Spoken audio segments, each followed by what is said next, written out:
It's from Seinfeld. It's from Seinfeld. Oh shit! He said I might have misquoted. I think Kramer said it maybe or something. But another round for me and my pals. Oh, me and my friends. That show was so classy. That's a show that holds up pretty well. You know, like you can sit down and watch a few Seinfeld episodes and enjoy yourself. They're just so. I mean, they're just so surface level. It's like he never said anything that nobody could like accord with or whatever. You know, that they couldn't relate to. It'd be just the most basic stuff. Just right down to it. Yeah, locking your keys in your car. Yeah, where do people get off? Where do people get off? You open the car door, you close it, you get in, you drive off, and then you leave your keys in the ignition. You get out and lock the door. How does that happen? I've done that so many times. I can't tell you. I pulled that one out, but that's happened to me more than once. You know that big key ring I keep on my left side hooked to my belt loop? Yeah, like that contains a spare key to my car in case I lock myself in. I got my one keys in my car. I got one in the file cabinet. In the old file cabinet. I got an extra key, but it just happened. Those certain things like that happen. Problem is the file cabinet's in storage, and that key is on the key ring, locked inside the car. I'm in a damn Walmart parking lot right now. How am I supposed to get that damn key? That's every time. All right. The hell do you get your humor from? I don't know, man. Many years of it, I guess. Did you get that back in college? Yeah, I got it back in forever. It feels like it's never stopped. It's on a continuum. It's that humor train. Continuum. Yeah. It's on a continuum. Yeah, you just build and build and build. You know, here's something that I've always wondered about the English language, which is stupid. Etymology. I'm not talking about soybeans here. I knew you were going to throw that out there. Is the pronunciation of the vowels and consonants themselves. Like, okay, so you get to the letter U, and that's shaped like a U. Okay. I think I see. You can do it before that, though, because like if you get to the letter A, it's shaped like an A. Well, yeah, but my point is, let's go to the next one. You got a V, and it's shaped like a V. V. What's the next letter? W. Which is shaped like? I'm gonna guess here. A W. Shaped like two V's. No, it depends who writes it. I've seen people write it look like two U's. Not a Why double. don't they teach us to write it when we're little kids? Cursive. Yeah, if you write a W in cursive, you never see them hard points.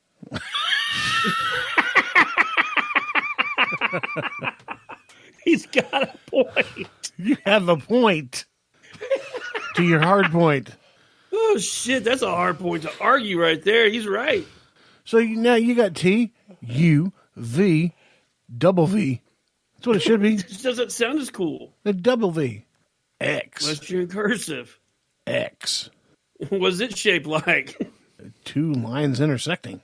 Well, that's too long to say that. You should have said, yeah. W, two lines intersection, right.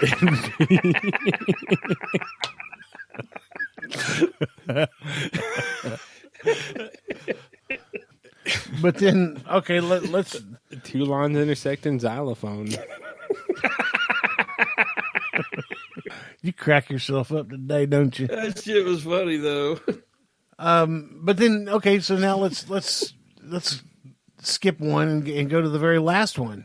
Depends on what... Well, it depends on where you are. Why do you have so much hatred for the alphabet? Because in Great Britain, Z is Z. Well, even even how you pronounce Y in Spanish. Like, I know we're talking about Z, but you got it. Y in Spanish. Y in Spanish is K.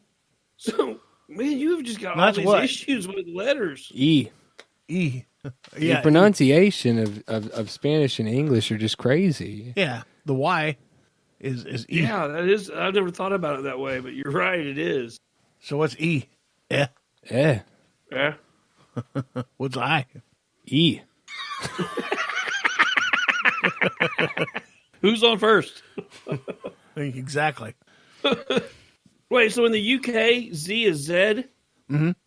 And in Australia and Canada and New Zealand. If you're making that shit up, Beans is going to tell me on a Marco, bro. Beans. Do you remember the best Nissan ever made was probably a 240Z? Do you agree? Chime in. Oh, I didn't need a decoder ring for that one. Not like we were throwing darts. Shit. Everybody listen to the Beans Does Stuff podcast. You can find that on Apple Podcasts and Google Podcasts and Spotify. He's everywhere, man. iHot. He's got a, let's see. He's doing vodka Friday. This one. Yeah, the vodka was the latest one. And he's going to drop one that has to do with peanut butter, man, next. I'm, like, stoked on that one. Like, Beans does peanut butter? Okay, I'm buckled in. I'm ready. Oh, gosh, yeah. You know, and my son, because I told you he was home. Right. From University of Arkansas. He went to Tulsa last week and bought this stuff called cookie butter at a place called Trader Joe's. Have you never had that? No, sir. Oh, it's life-changing, isn't it? Yeah. It's life-changing. It was insane. How do they do that? Amazing. How do they make that? Because it's like crack in a jar. Mm-hmm. I'll just eat it with shit. Yeah. Like, just give me a... Oh, I'm not asking you. I'm telling you. Thick sliced bananas and some on a spoon is just heaven. Donnie, we were talking about my son. You met him earlier. My son brought home this jar of stuff called cookie butter from what's the name of that store? Trader Joe's. Trader Joe's. Trader Joseph's. Mm-hmm. Trader Joseph's. Stuff's like crack in a jar. Oh yeah. Cookie butter. Cookie butter. How would you? It's not like the Nutella stuff, is it? No. No. It's different. A little bit different. It's like if you baked. Well, for me, if you baked if you could make peanut butter taste like gingerbread cookies. Mm. Yeah, that's a good way to describe it. That'd be good. Yeah, that sounds good. I'll have to. That'd be I'll good. have to get a bite if you guys have some cookie butter. Yeah, cookie butter. I need to bring some into the studio. Just leave it here. Just put it in lines and snort it. And I don't even know if I would screw it up by putting like cookie butter and jelly on bread. No. I would be. I mean, that for me that would be like putting steak sauce on a ribeye. Oh, and if y'all are out there in podcast world and you're listening, and you put steak sauce on your ribeye, shame on you. Shame on you. You need to go over and listen to 10 hours of Joe Rogan before you can come back and listen to this penance. How did you throw a Joe Rogan reference in there? Because 10 hours of Joe Rogan is about it. Well, you got a point. 8 hours of Joe Rogan's enough. 10 hours is like, okay. Shade on the experience. Yeah, wow. Irma Gerd. I don't suspect anybody knows what's going to go with this governor's release us back into the wild thing, so to speak. Man, I think it's a little too soon. Yeah, I feel kind of unsure about it, but I know it depends. I mean, Tulsa, Bonham, G.T. Bonham and Mayor of Oklahoma City there, they initially got together and made that decision to go ahead and shut down Tulsa early before it was necessary. And so I wonder if they're going to try and uphold that kind of social distancing post governor's. Because that's very possible. They could say, no, we're not doing that. Yeah, I mean, they have every right to. And honestly, at least for another, Ladies and gentlemen, at this time, I need to announce it's last call at the bar. Oh. Sorry to cut you off there, Donnie. That was on me. Hold on. Another round for me and my pals. Perfect. Absolutely perfect. Now, last call, I'm thinking we need to be hearing from some people. And I know we've told you our social media stuff 1,000 times, or at least 78, somewhere around there. I saw, okay, before you continue down that path, I saw that we did have an email from Beetlejuice, but I have not got to it. I just saw that it was on my notification earlier. I was in the middle of something. I am going to get to that, and we are going to discuss that next episode. All right, that works for me. He's actually sent us a couple of them. So, and I know there's one previous to this one I'm referring to is another great one. All right, last call. Last call. Takes us back to NASCAR a little bit. Kyle Larson was let go by his sponsors and then fired by his car owner for dropping the N-word during some casual conversation on a internet racing site. Should he be barbecued for this like he's getting barbecued? I'm gonna, you know how I feel about this. I'm gonna say no. I don't think he wasn't using the word to attack somebody. No. And he was using the word with somebody that he has a personal relationship. My biggest, I do take some offense when it comes to the word itself, right? The N-word. Even though it has nothing to do with me, it's still an offensive thing, and I realize that every time I bring it up in conversation, 99% of the time. But what gets me is if that word is so bad and so offensive, why is it used so much in the black community? That's a hard. Well, and the only reason I ask that is if Kyle Larson was talking to his friend, you hear it in movies 100 times over. You can turn on, Friday, the movie Friday. What's up, nigga? Well, think about this. If he had been talking to a white friend and called him a cracker over the radio, this would not be happening. Here's my looking. He's gone for the rest of the year, right? There's probably no comeback for him for the rest of the year.